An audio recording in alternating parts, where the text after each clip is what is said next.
नमस्कार दोस्तों, आप सभी का हार्दिक स्वागत है मेरे YouTube चैनल में। आज हम सुनने जा रहे हैं वैशाखी संकष्टी चतुर्थी की व्रत कथा। देर न करते हुए आइए शुरू करते हैं। किसी गांव में एक विधवा माता अपने पुत्र के साथ रहा करती थी। पुत्र हमेशा ही गायों का लालन पालन के लिए चराने के लिए बाहर जाता था। माता हमेशा ही घर पर रहती थी। उनकी माता जी बारामासी की चौथ माता की व्रत किया करती थी। वे हर महीने विनायक जी व चौथ माता के लिए चूरमे का भोग बनाती, जिसमें से 5 लड्डू बनाती। वे एक चौथ माता के भोग लगाती, एक विनायक जी महाराज के भोग लगाती, एक वे गाय माता को दान कर देती और एक खुद खा लेती और एक अपने पुत्र को खिला देती थी। इसी प्रकार समय गुजरता गया। एक दिन वैशाखी संकष्टी चतुर्थी का व्रत आया। तब बेटे ने पड़ोसन के घर जाता है तो वहाँ पर काफ़ी सारा चूरमा बना देखता है। तब वे पूछता है कि आप ये क्या कर रहे हो, आज चूरमा क्यों बनाया जा रहा है। तब उसके पड़ोसन ने कहा कि आज वैशाखी संकष्टी चतुर्थी का व्रत है और हमने लड्डू विनायक जी के भोग लगाने के लिए बनाया है, परंतु तुम्हें नहीं पता, तुम्हारी माँ तो हर महीने की व्रत किया करती है और वे तो हमेशा ही चूरमा के लड्डू का खाना खाती है और तुम्हें ठंडी बासी खाना ही खिला देती है। लड़के को यह सुनकर बहुत ज़्यादा गुस्सा आता है। वे अपनी माँ के पास जाता है और कहता है, तुम आज से ही संकष्टी चतुर्थी का व्रत करना छोड़ दो, वरना मैं विदेश चला जाऊँगा। माँ कहती है, बेटा मैं संकष्टी चतुर्थी का व्रत सिर्फ और सिर्फ तुम्हारी सुख शांति के लिए ही करती हूँ, वरना मैं तो व्रत करने की कोई ज़रूरत ही नहीं है। बेटा किसी भी हालत में नहीं माना।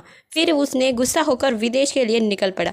निकलते समय माँ ने कहा कि बेटा ये चौथ माता और विनायक जी के कुछ आंखें हैं, अपने साथ रख ले। को अगर कोई संकट आए तो आंख बंद करके विनायक जी और चौथ माता को याद करना और मेरे व्रत के संकल्प से तुम्हारा हर संकट दूर हो जाएगा। हमने साथ रख लिया और निकल पड़ा। रास्ते में चलते समय उसने एक ऐसी नदी को पार करना पड़ रहा था जिसमें खून और हड्डियां थी, लेकिन उसको यह समझ नहीं आ रहा था कि अब क्या करे। तब उसकी माँ की कही बात याद आई कि संकट के घड़ी में अगर तुम इन आँखों को फेंक देते हो तो तुम्हारी हर संकट दूर हो जाएगी। लड़के ने वैसा ही किया। चौथ माता और विनायक जी का नाम लेकर आँखों को हाथ में लेकर जल से उसे छिड़काव किया। जैसे ही छिड़काव करता है, जो खून की नदी थी वे दूध और पानी से भर गई। रास्ता निकल पड़ा और वे आगे चलकर एक नगर में जा पहुँचता है। लड़का चलते चलते एक राज्य में जा पहुंचता है, जहां की एक खास बात होती है कि वे रोज एक मिट्टी के बर्तन में अलवा पकाया करते थे और रोज एक आदमी उसमें बलि चढ़ा दिया करते थे। यानी अलवे के साथ एक लड़के या फिर एक आदमी की रोज जान जाती थी। उस लड़के ने देखा कि एक बुढ़िया माही वहां पर आटा पीस रही है और साथ ही रोती जा रही है। लड़के ने उस बुढ़िया माही से पूछा कि माताजी आप क्यों रो रहे हो। तब माताजी ने कहा कि मेरे आज इकलौते बेटे की अलवे में चुनवा जाने की बारी है, अब मैं रोऊं कैसे ना। तब लड़का बोला कि हे बुढ़िया माई, अगर आप मुझे खाना खिला देती हो भरपेट तो मैं आपके पुत्र के जगह चला जाऊंगा। बुढ़िया माई ने मना कर दिया, लेकिन तभी राजा के सिपाही बुलाने के लिए आ जाते हैं। राजा इसके सिपाहियों के साथ वे चौथ माता और विनायक जी के आँखा लेकर लोटे के साथ अलवे के अंदर चढ़ जाता है और अलवे में जाकर बैठ जाता है। चौथ माता और विनायक जी का नाम लेकर आंखों को हाथ में लेकर वे बैठा रहता है। दूसरे दिन जब अलवे को नीचे उतारने की बारी आई तो लोग आश्चर्यचकित हो गए, क्योंकि उसमें से आवाज़ आ रही थी कि धीरे उतारो धीरे, अंदर मैं हूँ। यह सुनकर सभी प्रजा दौड़ी दौड़ी राजा के पास जाती है और कहती है कि आपने क्या कौन सा भूत प्रेत चढ़ा दिया है, या तो कोई देवता आ गए हैं, इसमें से तो आवाज़ आ रही है। तब उसने बाहर निकाल के देखते हैं तो वह कहता है कि मैं वही लड़का हूँ जो कल इसके साथ चुनवा दिया गया था। मैं ये सब तो मेरी चौथ माता और विनायक जी के चमत्कार की बात है। तब लड़के ने ऐसा कहते ही प्रजा तो बहुत संतुष्ट हुई, लेकिन राजा को इस बात का बिल्कुल भी विश्वास नहीं हुआ। राजा ने कहा कि अगर तुम्हारे चौथ माता और विनायक जी साचे हैं तो मैं उनकी परीक्षा लेता हूँ। अगर तुम एक घोड़े पर मैं बैठ जाऊंगा और एक घोड़े पर तुम्हें पूरे सांकलों के साथ बांध दिया जाएगा। अगर तुम्हारे सांकल सारे खुल के मेरे हाथ में बंध जाते हैं तो मैं मान जाऊंगा कि तुम्हारे चौथ माता और विनायक जी हकीकत में कोई चमत्कारी है। तब ऐसा ही करते हैं।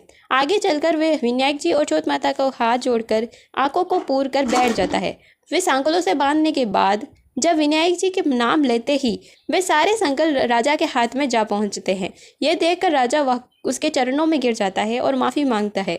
आगे चलकर राजा ने अपने एकाएक बेटी की उसके साथ विवाह कर देता है और उसे काफ़ी सारे गहने लत्ते और वस्त्र आभूषण देकर उसे विदा कर दिया जाता है। लड़का और बहू अपने घर वापस लौट जाते हैं। बुढ़िया माई से उनके सारे गांव वाले कहते हैं कि धूमधाम से तुम्हारे बेटे और बहू आ रहे हैं। तब बुढ़िया माई कहती है कि हमारी नसीब में तो बेटा बहू का सुख नहीं है, तुम ऐसी झूठी बातें ना ही बनाओ तो बेहतर है। तभी लड़का और बहू अपने क्षमा याचना करते हुए माई के चरणों में जा गिरते हैं। वहाँ से ही चौथ माता और विनायक जी भगवान की 12 महीने की चौथ करने का नियम बन गया था। हर सुहागिन महिला को, लड़की को या फिर बुढ़िया माई को अपने पुत्र के लिए चौथ माता का व्रत अवश्य करना चाहिए। हो सके तो 12 महीने के चौथ माता का व्रत करना चाहिए, ना हो सके तो 4 चौथ तो अवश्य ही करने चाहिए। 4 भी ना कर पाए तो 2 चौथ माता के व्रत तो अवश्य ही करने चाहिए। जी महाराज, हे चौथ माता, जिस प्रकार आपने लड़के को हर संकट से बचाया, उसी प्रकार हमारे भी परिवार को, हमें भी सभी को बचाना। कहानी के सुनते, हुंकार भरते इत्यादि सभी के भर संकट कटना। अगर आपको वीडियो पसंद आई हो तो मेरे चैनल को लाइक, शेयर, सब्सक्राइब करें। जय श्री गणेश।